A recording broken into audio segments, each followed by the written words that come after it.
I've worked at Caldwell Freight for 25 years.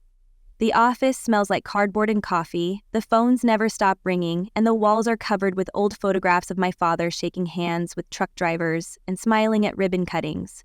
My name's Denise Caldwell, and I didn't just work here, I built this place. What started as my father's 3-truck operation grew into a multi-state logistics company, and I was the one who turned spreadsheets into strategy, chaos into structure, and late-night emergencies into client loyalty. I didn't go to fancy dinners or golf with investors. I stayed in the operations department, made sure every package arrived on time, and trained every manager we ever kept. Jason, my younger brother, joined the company a decade after me. He was always the smooth talker, more interested in wine labels and brand storytelling than in optimizing freight routes. My father, ever the romantic, thought Jason would be the face, while I'd be the spine.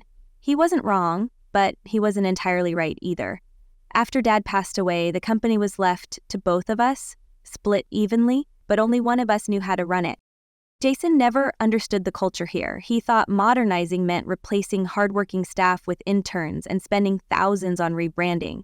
When he became managing director earlier this year, I tried to stay optimistic. I wanted to believe he would respect the foundation we had laid together. For the first few weeks, I sat in on his brainstorming sessions, listened to his plans for digital campaigns and vibe-based office design. I smiled politely while he joked that the old-school vibe needed to be phased out. I knew what he meant. I was the old-school vibe. I wasn't blind. I saw how he treated me differently once he had the title. In meetings, he'd interrupt me mid-sentence. He started excluding me from client calls, from budget planning. I even overheard him refer to me as legacy labor during a lunch with one of the new consultants he brought in. It stung, not because it was cruel, though it was, but because I'd given more of my life to this business than he ever had. Still, I showed up every morning. I walked into the same office I'd had for 15 years, sat at the same desk, and answered the same emails from warehouse managers and routing teams. People came to me when shipments stalled or suppliers threatened cancellations. They knew I would fix it. They always did. There was a time I believed Jason and I could work together, that we could blend vision with structure, charm with discipline. But those weeks taught me otherwise. He wanted a brand, not a business. He wanted noise, not results. And most of all, he wanted to prove that he didn't need me. The worst part, I could see it coming. Every decision, every smug smile, every closed-door meeting, he was preparing the stage. And even as I buried myself in the work, doing what I'd always done, I felt the cold wind of replacement moving through the corridors. I knew it wasn't a matter of if, just when. And yet, I never once raised my voice, never begged, never played the politics, because what Jason never understood, what he never bothered to learn, is that I always think 10 steps ahead. It was a Thursday morning when it happened. I remember because I'd just fixed an issue with a delayed shipment in Nashville and was halfway through my second coffee when Jason's assistant, Lila, knocked on my door. She didn't look me in the eye. "Jason would like to see you in the main conference room," she said quietly, before turning on her heel. I felt something tighten in my chest. Not fear, just confirmation. I stood up, straightened my blazer, and walked down the hall I had walked for over 2 decades. The same hallway where my father used to clap me on the shoulder and say, "Let's build something real, kiddo." The conference room had always felt like a place for big ideas, hard conversations, real decisions. Today, it felt staged.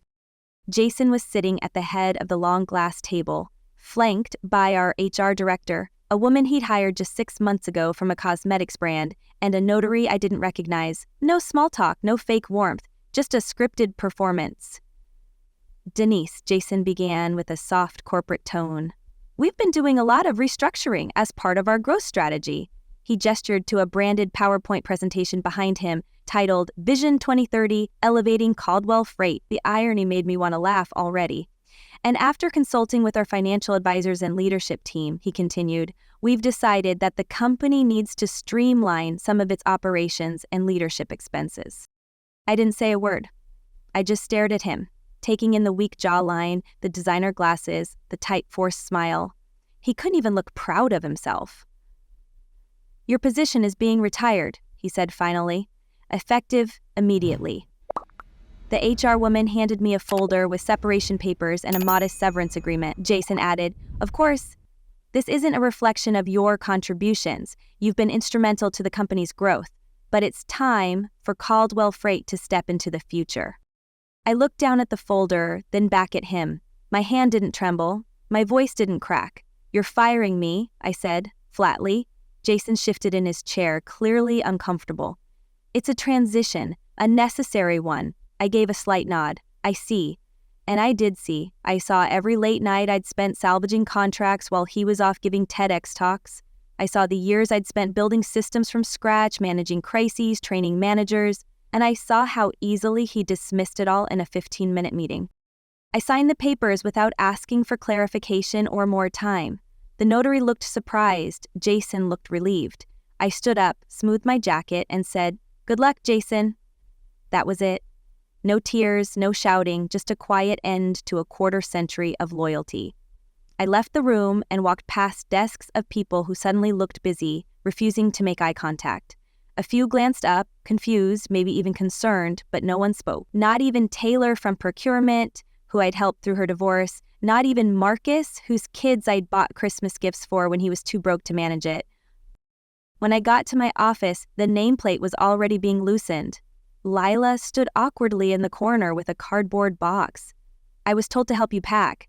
I looked at her and almost pitied the discomfort in her posture, but I simply said, "No need, I'm not taking anything." She blinked. "But your files." "He can keep them," I said. "I have everything I need." That was the truth. I'd stopped keeping anything critical in that office months ago. My hard drives were mirrored, my client contacts were off-center, and the blueprints of every key internal tool I'd designed were legally mine. I walked out without the box, without a glance back. When I reached the parking lot, I stood there for a long minute.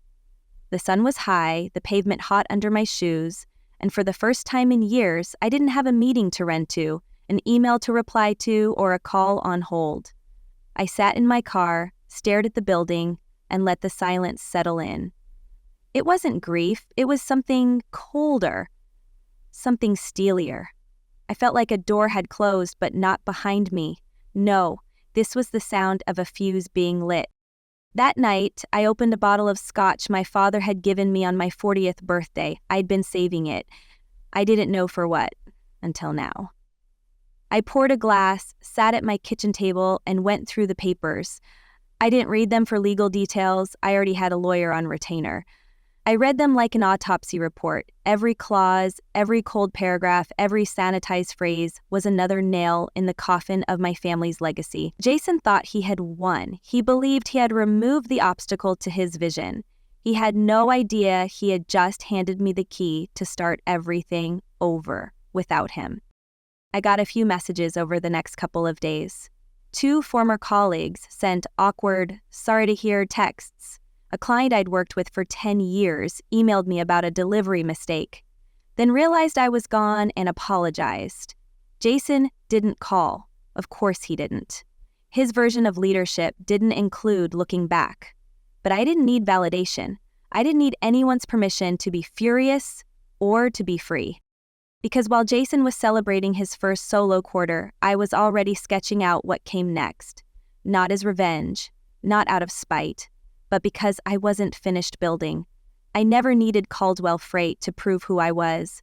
Jason thought he'd taken something from me. He was wrong. He'd given me something instead, a clean exit, a fresh slate, and the perfect reason to finally do what I'd been preparing for all along.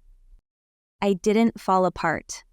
I know people expected me to, maybe even hoped I would. They imagined me crying in my kitchen, wondering what I'd do with my life after being cast aside like a used file folder, but I didn't cry. I didn't scream. I didn't even sleep poorly. The first morning after I was fired, I woke up at 6:30, just like always, made my coffee, and sat at the table with my notebook. Not the office issue one I used for meeting notes, but the leather-bound one I kept at home. The one where I had been writing down ideas for years. My own ideas, systems I could improve, clients I could help better than we ever did under Caldwell Freight. I flipped through the pages and it struck me just how much I had already done without realizing it. Everything was here. I didn't need to start over. I just needed to step forward. The truth is, I'd seen it coming long before that Thursday. Not just the signs from Jason, but the tone of the industry. Logistics was changing. Smaller, more agile firms were eating away at the market share of dinosaurs like ours. Caldwell Freight had name recognition, sure, but we were slow, bloated, over-reliant on personal relationships and legacy systems. I had pitched modernization dozens of times. Better routing software, predictive analytics, AI integration. Jason thought I was too deep in the weeds. He wanted flashy, I wanted functional. And that's why, 2 years ago, I quietly registered my own LLC, Caldwell Strategies. I told myself it was just a backup, something to consult under if I ever retired. But deep down, I knew it would be more than that. I just hadn't figured out the right moment to activate it. Now, I had it. That weekend, I drove 3 hours up to Asheville, North Carolina. I stayed in a small cabin and let my phone go silent. I needed distance, not from the business, but from the noise. I hiked, cleared my head, and by Sunday night, I had outlined the structure of my company. Not some dreamy, hypothetical, a real operational business. Caldwell Strategies would be a boutique logistics consultancy focused on mid-sized distributors and manufacturing firms. I wouldn't compete with national carriers, I'd make them better. I'd audit their systems, streamline their processes, and train their staff. I'd sell them not a product, but performance. And I had leverage. What Jason never realized was that I was the one who built the operational manuals used by half our clients. I had designed the training flows, the response protocols, the vendor management tiers, and I never signed over those rights. They were mine, legally. More importantly, clients remembered me. When they had problems, they didn't call Jason, they called me. When shipments were late, when customs got tricky, when fuel rates exploded, I was the one who solved it, and now I was available. On Monday, I returned home and scheduled 3 calls. The first was with my attorney to confirm my IP protections. The second was with my accountant to shift my LLC into active status and open a business account. And the third was with a former client, the COO of a regional beverage distributor. His name was Carl, and we had worked together for nearly a decade. I didn't say much. I just told him I was no longer with Caldwell Freight and that I was opening my own firm. He asked for my rates by the end of the call. The next morning, I had a signed contract in my inbox. That night, I opened a new email account. No fancy branding yet, no logo, just my name and a domain. I started sending quiet emails, not blasts, not spam, just short, personal messages to people I had worked with over the years. Just letting you know I'm consulting independently now. If you ever need anything, I'm here. The responses came in, slowly at first, then faster. Some replied within minutes. One of them wrote, "I've been waiting for this." Another said, "Let me know when you're ready for a bigger project." I smiled for the first time in days, not out of ego, out of clarity. I wasn't starting over. I was stepping into what I had always been meant to do. Within a week, I had 3 clients. I hadn't even launched a website yet. I was working out of my guest bedroom with a borrowed whiteboard and a laptop I had used for backups. I didn't need a fancy office or funding. I needed focus, and I had more of it than ever. I pulled 16-hour days, not because I had to, but because I couldn't wait to build. I mapped out service packages, created audit templates, and reconnected with 2 former colleagues, Gina, who used to run inventory control, and Raj, our best operations analyst, before Jason decided his spreadsheets were too dense for investors. They had both left months before me, quiet resignations. Now I called them and offered part-time contracts. They said yes without hesitation. It didn't take long for word to spread. One of the companies I signed with posted a thank you message on LinkedIn tagging me. Jason must have seen it because I got a text from him that night. Just 3 words, "Wow, very classy." I didn't respond. There was no need. He thought I was trying to embarrass him. But I wasn't thinking about him at all. I was thinking about my next proposal, my next pitch deck, my next client, and it felt freeing. All those years I had spent being the backbone of a company that barely acknowledged me, gone. All the politics, the ego, the closed-door meetings, gone. Now it was just me and the work. And I was finally building something with my name on it, something no one could take from me. Let Jason have the glass offices and rebranded logos. I didn't want to be a face anymore. I wanted to be the engine, And for the first time in decades, I was no longer building someone else's vision, I was building my own. 3 weeks after launching Caldwell Strategies, I found myself waking up before my alarm, excited. That hadn't happened in years. The pressure I used to feel at Caldwell Freight was like a hand pressing down on my chest, a constant weight of obligation and invisible politics. Now it felt like I'd cut the strings. Every email I wrote, every call I scheduled, every invoice I sent, it was mine, it was personal, it was purposeful. And it was working.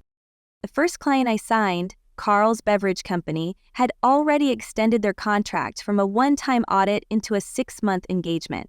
They were saving money and shaving hours off their delivery windows. I didn't have a flashy dashboard or marketing team. What I had was results. And in logistics, results speak louder than anything else. Word started to spread in the tight-knit industry. Another client, a food distributor in Georgia, called me out of the blue and said he'd heard I solved Nashville's nightmare.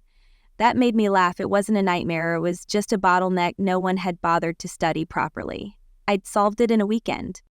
At this point, I decided to officially move out of my guest room and into a small rented office on the second floor of an old brick building downtown. Nothing fancy, 2 rooms, 1 window, but it had quiet, sunlight, and space to think. I brought in Gina and Raj one afternoon, and we spent hours mapping out our offerings on the whiteboard. Not just logistics audits, but full workflow redesigns, cross-docking strategies, inventory streamlining. Raj, brilliant as ever, built a lightweight tracking template that outperformed most paid systems. Gina developed a remote training plan that could upskill warehouse staff in under a week. We weren't trying to be flashy, we were trying to be effective. While we built our process, Jason was building noise. Caldwell Freight rolled out a new youth-fugued marketing campaign. I saw the ad online. It showed drones, flashy animation, and someone in a branded hoodie talking about innovation logistics. I almost felt embarrassed for them. Innovation isn't a hoodie. It's what happens when you actually solve things. But Jason never understood that. He liked the show, not the substance. One of the more satisfying moments came when a mutual vendor reached out, asking if I'd be open to consulting for a new partnership he was developing with a Canadian chain. He was polite but blunt. "I trust your judgment, Denise. You always told it straight." I agreed. That one call led to an intro with a Canadian distributor who had been on the fence about working with Caldwell Freight. After 2 Zoom calls and a short demo of what our team could offer, they dropped Caldwell and signed with me. I didn't gloat. I didn't even mention it to anyone except Raj. But the shift was happening, and I was just getting started. The key move, the one I had prepared for but hadn't yet executed, was my proprietary workflow system. Years ago, I had built a custom internal model for routing and delivery prioritization that had saved Caldwell Freight hundreds of thousands. I had designed it, refined it, and maintained it, but I'd never formally handed it over to the company. It had always run from my personal software environment under a quiet usage agreement that my father had signed before his death, and Jason never knew that. So now, with Caldwell Strategies in motion, I filed for a utility patent. It was meticulous work. I hired a specialized attorney, went through all the documentation, and wrote a full technical brief. When it was done, I submitted the patent application under my name, and mine alone. That model would become the centerpiece of my consulting packages. A lightweight, intuitive system that mid-sized companies could adopt without massive training or infrastructure changes. The beauty of it wasn't some off-the-shelf solution. It was built from the trenches, born out of necessity, tested in real conditions, and now it was mine. At the same time, I began interviewing for a small sales support role. I didn't need aggressive outreach. I just needed someone to coordinate inquiries, manage my calendar, and handle non-strategic communication. I hired a woman named Lise, a sharp, organized logistics coordinator who had left Caldwell Freight 6 months earlier. I didn't ask why she left. She didn't offer, but the look on her face when she walked into my new office told me everything. "This feels like home," she said quietly. That meant more than I expected. Our client roster grew to 7 by the end of the 4th month. 3 were signed through referrals, 2 came from LinkedIn, and 2 were companies that had previously worked with me under the Caldwell umbrella. I kept everything clean and respectful, no client poaching, no back-channeling, just quiet conversations, professional pitches, and excellent execution. My pricing wasn't cheap, but it was fair. And every contract included a clause guaranteeing measurable results or reduced fees. No one asked for a discount. Then, in a twist I hadn't expected so soon, I was invited to speak at a regional logistics summit in Atlanta. The topic: agility in legacy industries. I accepted. It was the first time in my life I'd be on a stage with my name as the headline, not buried in the program notes under someone else's keynote. I stood on stage in a dark suit, nothing flashy, and spoke for 25 minutes about process efficiency, dignity in labor, and why leadership isn't about slogans but systems. When I finished, the applause was real, and so were the 10 new contacts waiting by the side of the stage afterward. That night, I got an email from someone at Caldwell Freight, a mid-level manager I had mentored for years. He didn't say much, just, "I miss your steadiness. It's been chaos lately." I stared at the screen for a while, then closed the laptop. I didn't reply, because I wasn't looking back. I wasn't chasing what had been taken from me.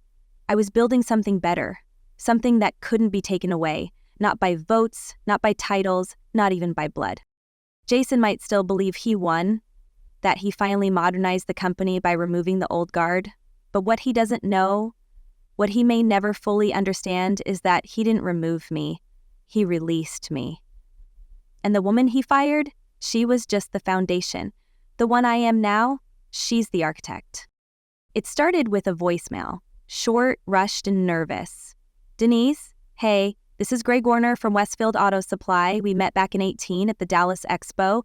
Look, I don't know if this is something you'd even consider, but we're in a bind. Our numbers are off, and your name came up. Could we talk?" I remembered Greg, well-meaning, old school, but always willing to listen. I called him back that afternoon, and within 10 minutes he laid it all out. Delays, misrouted shipments, unhappy clients, and surprise, Caldwell Freight was behind most of it. Apparently, Jason had replaced most of the routing team with junior analysts fresh out of undergrad and handed their training to a brand influencer with zero supply chain experience. Greg had tried to work through it, but after the third consecutive botched delivery, he started asking around for help, and several people gave him my name. I offered a 2-week assessment with no commitment. He agreed before I finished my sentence. Raj and I dove into their data the next morning and found exactly what I expected: overpromised delivery windows, outdated route logic, and zero performance feedback loops. Gina followed up with staff interviews and confirmed the new system Caldwell Freight had installed was not only inefficient, it was confusing the warehouse teams to the point of errors. It was a mess, but it was the kind of mess I knew how to clean. By the end of week 1, I had 3 pages of recommendations.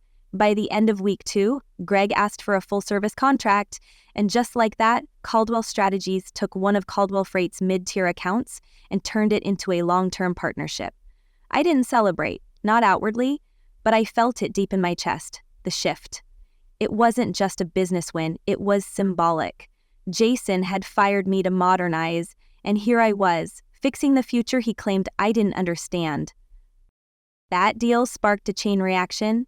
Greg spoke to 2 of his vendor contacts, both of whom were frustrated with similar breakdowns. They reached out. I followed the same pattern: short discovery calls, data audits, and clean, honest proposals. No sales gimmicks, no smoke, just numbers and solutions. Within a month, 2 more companies transitioned away from Caldwell Freight.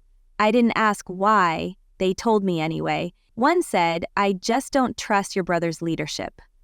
Another said, "When you left, the heart left." That one stayed with me, because I'd always been accused of being cold, clinical, all logic and no softness. But the truth was, I had cared.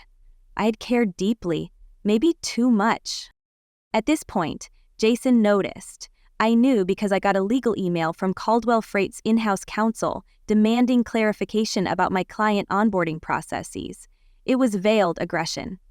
Just checking for potential conflict of interest or violation of any NDA. I forwarded it to my lawyer, who replied in perfect legalese that no such conflict existed, that all my systems were independently developed, and that any proprietary material used by my firm had been registered under my name with full legal rights. There was nothing they could do.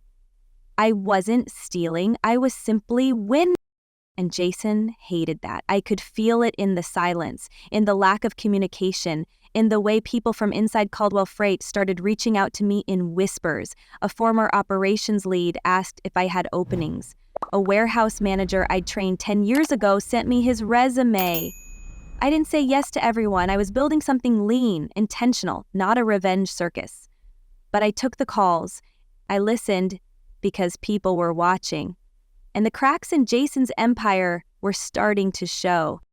The real turning point came when one of Caldwell Freight's oldest clients, Redpoint Distribution, called me directly. I hadn't approached them. I hadn't even considered them. They were massive and I assumed too embedded to ever leave. But they reached out after a quarter of missed KPIs and an internal survey that revealed a 40% drop in client satisfaction. The executive who called me, a sharp woman named Nadine, didn't waste time. "We've worked with you before. You always knew what you were doing. Can you take a look?" I agreed under one condition: full access to performance data and 2 weeks of autonomy. She agreed within the hour. The audit confirmed what I feared. Jason had pushed through a major software overhaul without proper onboarding. He had slashed legacy positions to appear efficient on paper while increasing turnover by 30%. Morale was low. Systems were fractured. Nadine didn't flinch. "Write the contract," she said. It was the biggest deal Caldwell Strategies had landed so far. I signed it in my office at my desk with the morning sun coming through the window. No applause, no champagne, just quiet satisfaction. Jason called me that night. It was the first time he had contacted me directly since the day he fired me. I didn't answer. He left a message. His voice was calm, but I could hear the tension. "Denise, we should talk. I think things are getting unnecessarily complicated." I saved the voicemail. Never called back. Because here's the thing. He wasn't trying to reconnect. He wasn't sorry. He was panicking. His decision to cut me out had made him vulnerable, and he was only just realizing how much I had held together. But I didn't need his apology. I didn't need closure. I had already moved past it. My focus was on the clients, the systems, the results. And let's be honest, I enjoyed it, not in a petty way, but in a proud way, watching the numbers climb, the team grow, the name Caldwell mean something again, but this time because of me, not in spite of me. Every contract I signed felt like a vote of confidence. Every problem solved reminded me why I had survived in that cold, thankless office for so long. Because I was good at this. Not flashy, not loud, just good. By the end of the 5th month, Caldwell Strategies had 12 clients, 4 full-time employees, and a pipeline that stretched into Q2 of the following year. I was invited to join a regional advisory board. A trade journal published a profile piece on "The Quiet Strategist Disrupting Southern Logistics." I framed the article and put it in the hallway outside my office. Not out of vanity, out of gratitude. Jason thought he was building a brand, I was building a business. And now finally the world could see the difference. It was bound to unravel eventually. You can dress incompetence in buzzwords and paint it with branding colors, but operations don't lie. By month 7, the industry chatter about Caldwell Freight had gone from polite concern to open mockery. I didn't participate in the gossip, but I heard it all. Missed deadlines, contract penalties, an exodus of veteran staff, and, most damning, a rumor that one of their key investors had initiated a quiet internal audit. When Nadine from Redpoint forwarded me an anonymous industry newsletter detailing the emerging collapse of a once legacy firm, I didn't even blink. Jason had underestimated the importance of structure, discipline, and trust. He had built a tower on sand and called it strategy. But I didn't expect what came next. One morning, Elise walked into my office holding her phone like it was radioactive. "You should see this," she said, handing it to me. It was an email leaked to several regional logistics forums containing excerpts from an internal Caldwell Freight report. It outlined severe drops in quarterly performance, a surge in client churn, and damning employee satisfaction scores. There was even a section labeled leadership risk exposure, and under it, failure to retain critical operational expertise post-restructuring. It didn't name me, but it didn't have to. I was the missing piece, and now even Jason's board could see the hole I'd left behind. Days later, I got another voicemail, not from Jason. This time it was from Richard Lemaine, a board member I had known since my early years at Caldwell Freight. His message was measured but unmistakably urgent. "Denise, we'd like to speak with you. Not about the past, about the future. Please call me back." I didn't. Instead, I forwarded it to my attorney and continued working. My company was signing 2 new clients that week, and I had no intention of playing the rescuer to a business that treated me like baggage. Then came the article. Not in some niche trade newsletter, but in a major national business magazine. Headline: How Caldwell Strategies is quietly replacing the company that fired its founder's daughter. The writer had done their research. They traced my journey, documented my client wins, and contrasted them directly with Caldwell Freight's recent spiral. They didn't editorialize. They didn't need to. The numbers spoke for themselves. The story went viral in industry circles within a day. I received over 70 emails in 48 hours. Congratulations, media requests, job inquiries, even a few apologetic messages from former Caldwell Freight staff who had once looked the other way. I read every word, replied to few. That Friday, Jason showed up. No warning, just walked through the front door of our office like he hadn't fired me less than a year ago. Elise looked like she might throw something, but I motioned for her to let him in. He stood in my doorway, clearly uncomfortable in his slim-cut suit and carefully curated scruff. "You're doing well?" he said, eyes darting around the room. I didn't answer. I saw the article. Still, I waited. He took a breath, like this was costing him something real. "The board wants you to consult. They're panicking. They think you're the only one who can fix it."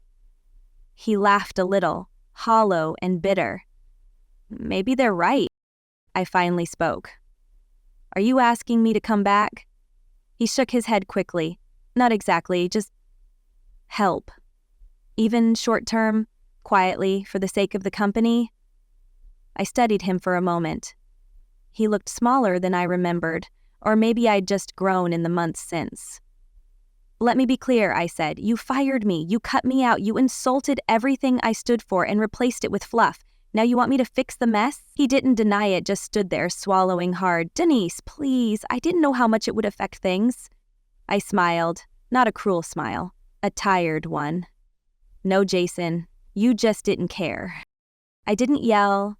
I didn't humiliate him. I simply stood up, walked to the door, and opened it. "This company is mine now, my people, my clients, my systems. You made your choices, and now you live with them." He walked out in silence, and I closed the door behind him. Elise was still frozen at her desk. "Everything okay?" she asked quietly. I nodded. "Everything's perfect." Later that week, I got word through the grapevine that Jason had been asked to take a leave of absence. The board had appointed a temporary operations team to stabilize the company. Rumor had it they were still hoping to bring me in as a strategic partner. But it was too late. I had moved on. I wasn't interested in propping up a name that no longer meant anything to me. That same month, we signed a partnership with a major East Coast distributor. It was our largest contract to date. 3-year minimum, full operational overhaul, quarterly incentives for benchmark targets. I hired 2 more team members, leased a second floor for our office, and began planning for expansion into the Midwest. Everything was scaling, but more than that, everything felt right. I sat in my office one evening, alone, the city lights glowing outside the window. I poured myself a glass of wine and scrolled through an old folder on my computer. Inside it was a scanned letter from my father, written years ago, just after he'd announced the succession plan that would eventually split the company between Jason and me. In it, he wrote, "I built something I'm proud of, but you'll build something better. Not louder, not flashier." I hadn't read that letter in a long time, but now every word felt earned. Jason tried to erase me from my own legacy, and in doing so, he set me free to create something stronger than either of us imagined. He used the title managing director like a weapon. I didn't need a title. I had something better. I had ownership. I had control. And finally, I had peace. I never set out to prove anything, not to Jason, not to the board, not even to myself. I didn't build Caldwell Strategies out of revenge. I built it because I knew I could. Because after decades of putting my head down, solving problems, and cleaning up other people's messes, I finally realized I didn't have to ask permission to lead. I just had to start. And once I did, the rest came naturally. The clients came, the trust came, the success came. Not all at once, not with fanfare, but steadily, confidently, on my terms. A year after I was fired, I stood in front of a full team at our new office headquarters. Yes, headquarters. We'd outgrown our first 2 spaces, and now we occupied an entire building downtown. A modest one, but ours. The conference room was filled with 23 people, logistics experts, systems designers, client managers, and analysts. People I had hand-picked, not because they knew how to talk, but because they knew how to think. I gave a short speech, nothing rehearsed, just words from the heart. I thanked them for believing in something that started as an idea in a notebook. I told them we weren't just fixing logistics, we were rebuilding trust in a field that too many had turned into a buzzword parade. And then I told them the truth. I was proud, not of the numbers, not even of the growth. I was proud of how we did it quietly, intelligently, without ever needing to shout. After the meeting, I stepped out onto the small balcony outside my office. The city hummed beneath me, steady and familiar. I thought about my father, about the way he used to say, "Build like it matters because it always does." I thought about the dusty warehouse floor where I started, clipboard in hand, solving route delays and rescheduling missed deliveries at midnight. I thought about every room where I was underestimated, dismissed, or passed over. And I thought about that conference room where my own brother looked me in the eye and told me I was no longer needed. Funny how wrong people can be. Jason, I later heard, had taken a consulting gig with a tech startup in Austin. Word was they hired him more for the PR than the performance.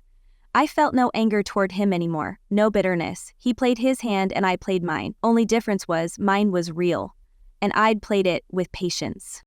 I don't walk around thinking of myself as powerful. I walk around thinking about what needs to get done, what client needs a fix, what process needs improving, what system could move smoother, faster, better. But there's a different kind of power in that, not the kind that comes with headlines or applause, the kind that comes from knowing exactly who you are, what you bring, and what you'll never let anyone take from you again. On my desk sits a single framed photo, not of the company, not of my team, not even of me. It's a photo of the original Caldwell freight fleet, 3 trucks, lined up in front of a garage in the Carolina sun. My father stands beside them, arms crossed, grinning like he owned the world. And in a way, he did, not because he built an empire, but because he built something with integrity. That's what I carry forward, not the name, the ethic. So yes, my brother fired me the minute he got power, and yes, I laughed, but it wasn't because I thought it was funny. It was because I already knew something he didn't. He thought he was ending something. I knew I was just beginning.